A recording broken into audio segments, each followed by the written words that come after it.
Video देखने से पहले चैनल को सब्सक्राइब कीजिए और अगली वीडियो की नोटिफिकेशन पाने के लिए बेल आइकॉन दबाइए। हेलो गाइस, तो आखिर आ ही गए आप। आज की वीडियो स्टार्ट करने से पहले मैं कुछ बात करना चाहता हूँ आपसे। मेरे चैनल ने 100 सब्सक्राइबर कंप्लीट कर लिए हैं और मैं आज आपसे एक वादा करता हूँ कि मेरी हर वीडियो पहले से ज़्यादा अच्छी होगी। मैं आपके लिए हर वीडियो पे पूरी मेहनत करूँगा और आज के बाद अब से मैं एक बात बोलता हूँ आपसे रिलेटेड जो भी न्यूज़ होगी, आपके एग्ज़ाम से रिलेटेड जो भी न्यूज़ होगी कि एग्ज़ाम कब होंगे, कैसे होंगे, कितने दिनों का गैप दिया जाएगा, वो सारी बातें मैं आपसे शेयर करूँगा इस चैनल के माध्यम से। तो अगर आप भी इन सारी बातों के माध्यम से अपडेट रहना चाहते हैं तो मेरे चैनल पे आइए और मेरे चैनल से जुड़िए और मुझे सब्सक्राइब कीजिए और मेरे चैनल को ज़्यादा से ज़्यादा शेयर कीजिए। और आने वाले टाइम में हो सकता है मैं कंपटीशन क्लासेज भी स्टार्ट कर दूँ जिसका फ़ायदा आपको मिले। तो अगर आप चाहते हैं कि मैं ऐसे ही वीडियो बनाता रहूं और आप वीडियो देखते रहें तो मेरे चैनल को ज़्यादा से ज़्यादा सब्सक्राइब कीजिए, शेयर कीजिए और जो बेल आइकॉन दिख रहा है उसको दबाइए ताकि हर आने वाली वीडियो की अपडेट आपको मिलती रहे। ओके, धन्यवाद। तो आज की वीडियो स्टार्ट करते हैं। तो चलिए दोस्तों, आज की क्लास शुरू करते हैं। देखो, कल की क्लास में मैंने ऊष्माधारिता के बारे में बताया था और मैंने स्थिर दाब पर तंत्र की ऊष्माधारिता और स्थिर आयतन पर तंत्र की ऊष्माधारिता के बारे में बताया था।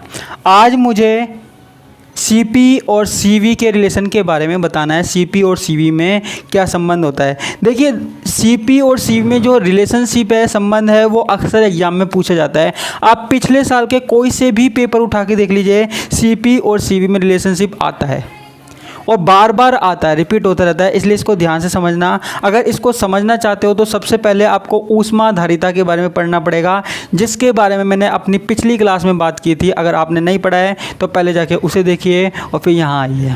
तो चलिए शुरू करते हैं सीपी और सीवी में संबंध। देखो, सीपी का मतलब क्या हुआ? स्थिर दाब पर तंत्र की ऊष्माधारिता। ऊष्माधारिता के लिए पहले वाली क्लास देखेंगे। और ये हो गया स्थिर आयतन पर तंत्र की ऊष्माधारिता। सीपी में से अगर हम सीवी घटा दें, सीपी में से हम क्या करें? सीवी घटा दें। देखो, कल की क्लास में हमारे पास सीपी का मान क्या निकल के आया था? ये निकल के आया था del H upon del T और ये पी। और ऐसे ही हमारे पास सीवी की वैल्यू क्या निकल के आई थी? Del E upon del T और वी। ये हमारे पास निकल के आई थी। अब देखो, हमको ये पता है H बराबर E प्लस पी वी होता है। ये हमने देखा था, किस में देखा था? पिछली क्लास में देखा था। H बराबर E प्लस पी वी होता है। H क्या है? एंथैल्पी परिवर्तन है। अब देखो, स्थिर दाब पर इसका अवकलन किया जाए, अगर हम टेम्परेचर के लिए बिल्कुल कांस्टेंट प्रेशर पर इसका अवकलन कर दे, अवकलन कर दो, H का अवकलन कर दिया तो del H upon del T. किसके लिए करना है? टेम्परेचर के लिए करना है, टेम्परेचर के सापेक्ष करना है। और जो प्रेशर है, स्थिर दाब है, उसको स्थिर रखना है। दाब को स्थिर रखने के लिए हम यहाँ रख देते हैं ई का किया तो ई का देखो हमने यहाँ पे अवकलन किया टी के सापेक्ष, ई अपॉन टी। इसी तरीके से हमने पी वी का किया, पी आपको पता है स्थिर है इसलिए मैंने इसको यहाँ रख दिया, और वी का किया तो वी अपॉन टी और यहाँ पे प्रेशर। तो ये हमने इस वाली समीकरण का क्या किया?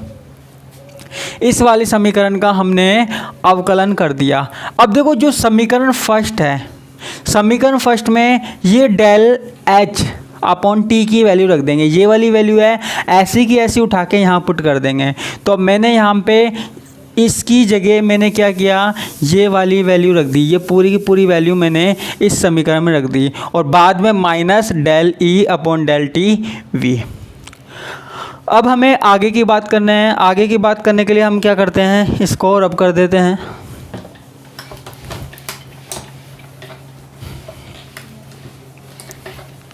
तो आगे की बात करते हैं। हमको पता है कि जो आंतरिक ऊर्जा है, आंतरिक ऊर्जा क्या होती है? ई, वो वी व टी का फलन होती है। आंतरिक ऊर्जा जो होती है ई, वो वी व टी का फलन होती है। मैंने पहले से ही लिख दिया क्योंकि मैं कम से कम टाइम में ये वीडियो बनाना चाहता हूँ। अब देखो, आंतरिक ऊर्जा ई वी व टी का फलन होती है। अब देखो, आंतरिक ऊर्जा क्या है? डेल ई है। मैंने इसका अवकलन कर दिया, एक तरीके से अवकलन कर दिया। तो मैंने क्या किया? Del E upon del T समय के सापेक्ष कर दिया। ठीक है, तो अब जैसे देखो, मैंने पहले v के लिए किया तो मैंने क्या किया? v को V को तो क्या किया, अलग से रख दिया, ठीक है, और टेम्परेचर को यहाँ पे स्टेबल रख दिया। पहली बात देखो, दो राशि हैं ये अलग अलग, एक बार तो मैंने क्या किया, इसके लिए किया और एक बार मैंने इसके लिए किया। जब मैं एक के लिए करूँगा तो दूसरे को स्थिर रखूँगा और दूसरे के लिए करूँगा तो पहले को स्थिर रखूँगा। एक बार तो मैंने क्या है, टी को स्थिर रख दिया और ये वी का डेल वी कर दिया, और एक बार मैंने क्या किया, वी को स्थिर रख दिया और डेल टी कर दिया। समझ में आया? एक बार दो राशि है ये, है ना, और इसका डेल ई कर दिया। एक बार एक को स्थिर रखना है और दूसरे का अवकलन करना है। अब मैंने क्या किया, स्थिर दाब के लिए मेरे को यहाँ पे क्या है, कांस्टेंट प्रेशर लेना है। तो स्थिर दाब के लिए मैं क्या करता हूँ, पूरे में डेल टी का भाग दूंगा, पूरे में डेल टी का भाग दूंगा। तो यहाँ पे del E upon del T, del E upon del T, del V upon del T, del E upon del T. सबों में मैंने क्या किया, डेल टी का भाग दे दिया मैंने, इसमें दे दिया, इसमें दे दिया, इसमें दे दिया, इसमें दे दिया, और लास्ट में इसमें दिया। डेल टी में डेल टी का भाग देंगे तो आपको पता है इसमें डेल टी का ही भाग देंगे तो दोनों कट जाएंगे, तो इसलिए मैंने उसको नहीं लिखा। अब देखो यहाँ पे क्या है, वॉल्यूम स्थिर है, ये मेरे पास ये समीकरण आ गई। अब मैंने क्या किया, ये जो पूरी समीकरण है, ये वाली समीकरण है, इस समीकरण का मान जो है वो समीकरण नंबर सेकंड में रख दिया। समीकरण नंबर सेकंड कौन सी है, जो अभी अभी आई थी, हमें नोट करते जाना, आप नोट करते जाना। समीकरण सेकंड में मैंने इसकी वैल्यू रख दी, तो वो क्या थी, C P minus C V रख दी, तो del E upon del T P, है ना, उसकी जगह मैंने क्या रख दिया, उसकी जगह मैंने ये समीकरण रख दी पूरी की पूरी। देखो ये यहाँ से लेके और यहाँ तक ये मैंने तीनों वैल्यू ये रख दी, डेल ई की वैल्यू, डेल वी की वैल्यू, डेल ई की वैल्यू, टी पी वी, ये मैंने वैल्यू रख दी। और बाकी का तो आपको पता ही है, ये समीकरण नंबर सेकंड में था। अब मैंने क्या किया, del E upon del T से ये कट सकता है, सीधी सी बात है, दोनों एक जैसी राशि है, कट सकती है, काट दी मैंने। तो हमारे पास क्या बचा, C P minus C V. अब हम क्या करते हैं, इसमें से कॉमन ले लेते हैं। कॉमन क्या ले लेते हैं, डेल वी ले सकते हैं, हम ले सकते हैं।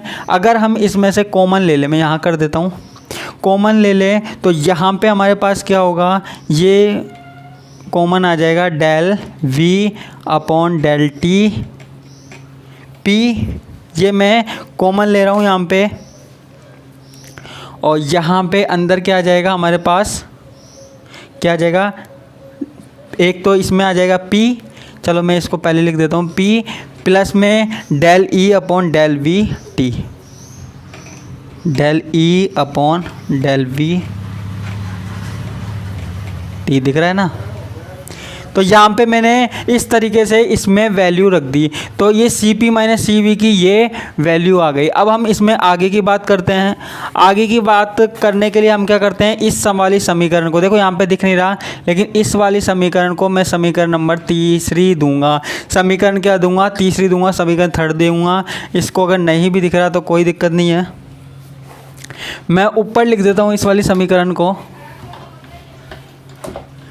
इस वाली समीकरण को मैं ऊपर लिख देता हूँ। तो यहाँ पे C P minus C V क्या हो गया, ये हो गया del V upon del T P, और P plus del E upon del V और टी, ये हमारे पास हो गई समीकरण नंबर थर्ड। समीकरण नंबर 3 हो गई हमारे पास। इसको अब मैं मिटा सकता हूँ, मिटा सकता हूँ।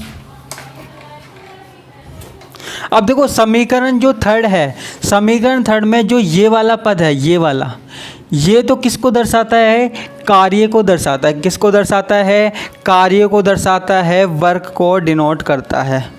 और जो डेल ई वाला जो पद है वो किसको डिनोट करता है, वो करता है आंतरिक ऊर्जा को। किसको करता है बच्चों, आंतरिक ऊर्जा या इंटरनल एनर्जी को डिनोट करता है। अब देखो अगर हम बात करें किसी आदर्श गैस के लिए, किसके लिए, किसी आदर्श गैस के लिए, आइडल गैस के लिए, किसी आदर्श गैस के लिए, तो आदर्श गैस के लिए क्या होता है, del E upon del V T बराबर 0 होता है। यानी कि किसी आदर्श गैस, ये इसका मान, आंतरिक ऊर्जा का मान क्या होता है, 0 होता है। यानी कि आंतरिक ऊर्जा में कोई भी वृद्धि नहीं हो पाती। किसके लिए होती है ये, आदर्श गैस के लिए होती है। अब हमको समीकरण, अब ये क्या है, जीरो है, ये क्या है, जीरो है। तो अब हमको क्या करना है, समीकरण कौन सी देखनी है, समीकरण सेकंड देखनी है, समीकरण सेकंड से। तो समीकरण सेकंड आपको याद होगी कौन सी है, जिसमें हमने वैल्यू रखी थी पहले।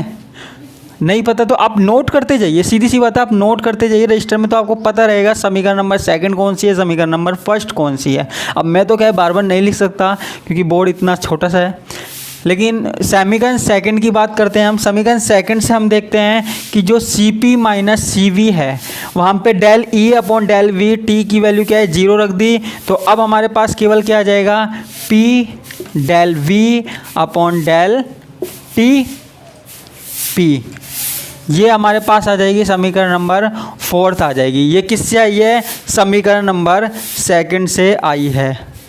अब आगे की हम बात करते हैं। अब हमको पता है एक मोल आदर्श गैस के लिए, एक मोल आदर्श गैस के लिए, एक मोल आदर्श गैस के लिए क्या होता है, एक मोल आदर्श गैस के लिए PV बराबर RT होता है। क्या होता है, PV बराबर RT होता है।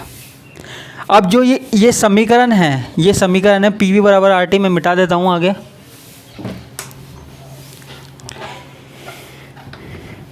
PV बराबर RT को, इस वाली समीकरण को मैं ऊपर लिख देता हूँ। आदर्श गैस के लिए क्या होता है, PV बराबर RT, PV बराबर RT। अब इसको क्या है, स्थिर दाब पर मैं T के सापेक्ष अवकलन कर सकता हूँ, स्थिर दाब पर T के सापेक्ष। अब P मैंने स्थिर रखा और B का मैंने अवकलन किया, तो किस तरीके से किया, अल्फ़ा V अपॉन वो delta V upon del T और साथ में P। और यहाँ पे R है, R स्थिरांक है, इसका तो कोई होगा ही नहीं, तो यहाँ पे क्या होगा, T का होगा। T का जब मैं करूँगा तो T का T के सापेक्ष del T upon del T P, इस तरीके से समीकरण आएगी। तो डेल T और डेल T इससे ये कट जाएगा, सीधी सी बात है, ये कट जाएगा। तो हमारे पास क्या बचेगा, R बचेगा केवल, और यहाँ पे del V upon del T और ये P, हमारे पास ये इसकी वैल्यू आ गई। P को हम चाहें तो इधर ले जा सकते हैं, सीधी सी बात है। तो मैं यहाँ पे इसको यहाँ ले गया, del V upon del T P बराबर R अपॉन P, ये आ गया हमारे पास। अब जो ये समीकरण निकल के आई है, इसको हमने समीकरण नंबर फिफ्थ दे दिया। अब इस समीकरण फिफ्थ का मान अगर हम रख दें किसमें, समीकरण सेकंड में रख दें, समीकरण फिफ्थ का मान समीकरण फिफ्थ का मान समीकरण 4 में रख दें, 4 में रखने पर समीकरण फिफ्थ का मान समीकरण फोर्थ में रखने पर, फोर्थ में रख देंगे तो क्या हो जाएगा, Cp माइनस CV। देखो वहाँ पे जो del V upon del T P था ना, समीकरण फोर्थ देखना जो आपने अभी लिखी हुई थी, तो वहाँ पे ये था, उसकी जगह हमको केवल क्या करना है, R अपॉन P लिखना है। उसकी हमने लिख दिया R अपॉन P लिख दिया, और साथ में एक चीज़ और थी वहाँ पे P, क्या थी, P। अब P को P से काट दिया, तो हमारे पास क्या बचा, Cp माइनस CV बराबर R बचा, Cp माइनस CV बराबर R बचा। और यही जो समीकरण है वो स्थिर दाब पर आयतन और स्थिर दाब पर ताप की जो ऊष्माधारिता है उसके बीच में संबंध को दर्शाती है, ये रिलेशनशिप को दिखाती है। कई बुकों में इस रिलेशनशिप को शॉर्ट ट्रिक में दिखाया गया है, 11th के में भी आपने कम देखा है, लेकिन जो पूरे का पूरा मेथड है वो इस तरीके से है, और आप इसको ध्यान से पढ़ सकते हैं, देख सकते हैं। धन्यवाद।